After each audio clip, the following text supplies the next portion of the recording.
Assalamualaikum warahmatullahi wabarakatuh.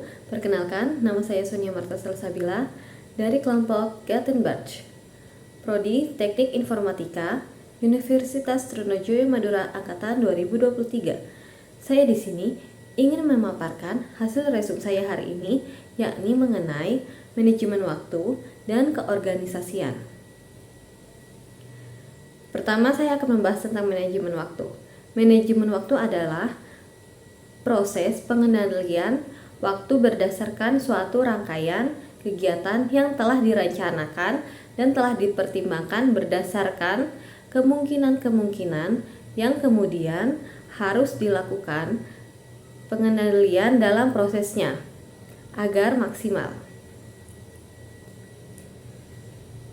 Tips manajemen waktu.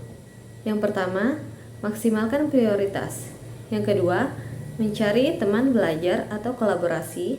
Yang ketiga, ikut prinsip 2-minute truth. Yang keempat, berani bilang tidak jika tawaran tidak sesuai. Yang kelima, manfaatkan time blocking. Nah, kemudian manfaat dari manajemen waktu yaitu yang pertama, mengurangi stres. Yang kedua, keseimbangan kehidupan lebih baik. Yang ketiga, kebebasan waktu lebih banyak. Yang keempat, lebih fokus. Dan yang terakhir, produktivitas meningkat. Nah, itu adalah dari manajemen waktu. Dan sekarang akan saya lanjutkan ke keorganisasian. Organisasi berasal dari bahasa Yunani, yaitu organon atau alat. Organisasi adalah sekumpulan orang yang melakukan kerjasama karena memiliki tujuan yang sama.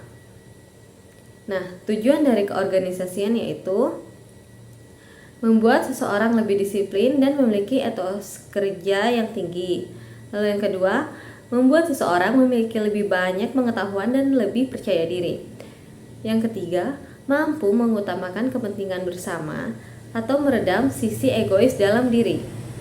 Yang keempat, belajar menyelesaikan suatu masalah dan cocok untuk mengembangkan diri. Dan yang kelima, melatih agar seseorang memiliki jiwa kepemimpinan yang tinggi. Yang keenam, memperoleh hasil akhir pada waktu yang ditentukan.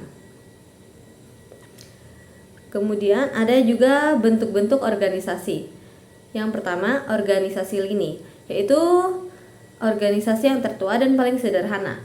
Alur kerja organisasi lini yakni dari pihak yang berwenang penuh, bisa juga disebut pihak atau pimpinan memberikan perintah pada pihak bawahnya yang disebut staf.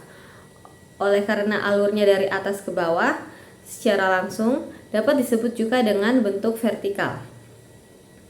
Yang kedua, organisasi lini dan staf merupakan bentuk organisasi kombinasi antara organisasi lini dan organisasi fungsional. Organisasi fungsional sendiri akan dibahas di poin ketiga.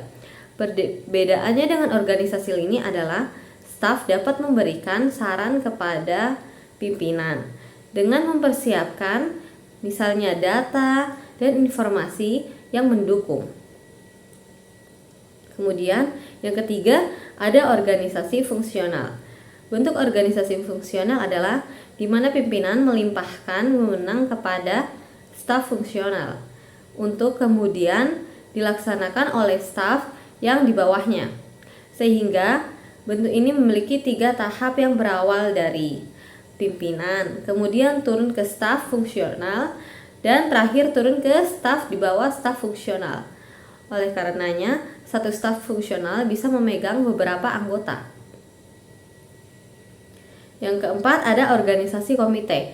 Bentuk organisasi di mana dalam satu organisasi memiliki lebih dari satu atasan yang disebut komite. Organisasi komite ini terdiri dari 2 badan. Pertama, pimpinan komite yang anggotanya memiliki wewenang lini. Kemudian, staf komite yang memiliki wewenang kepada staf. Nah, kemudian ada pula jenis-jenis organisasi. Yang pertama, organisasi formal, merupakan organisasi yang terdaftar dan diakui serta memiliki landasan hukum tertentu. Misalnya, organisasi pemerintahan, perusahaan negara, partai politik, organisasi masyarakat, lembaga internasional, atau institusi pendidikan. Yang kedua, ada organisasi internasional, adalah suatu organisasi lintas negara yang melibatkan 2 atau lebih negara dalam satu tujuan.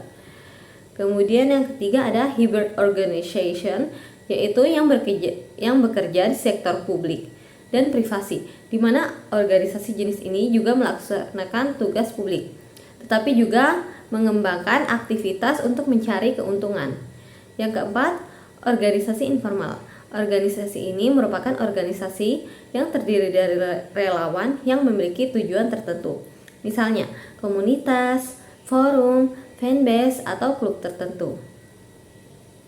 Sekian dari saya. Mohon maaf bila ada salah kata. Wassalamualaikum warahmatullahi wabarakatuh. Shalom, Om Swastiastu, Namo Buddhaya, salam kebajikan.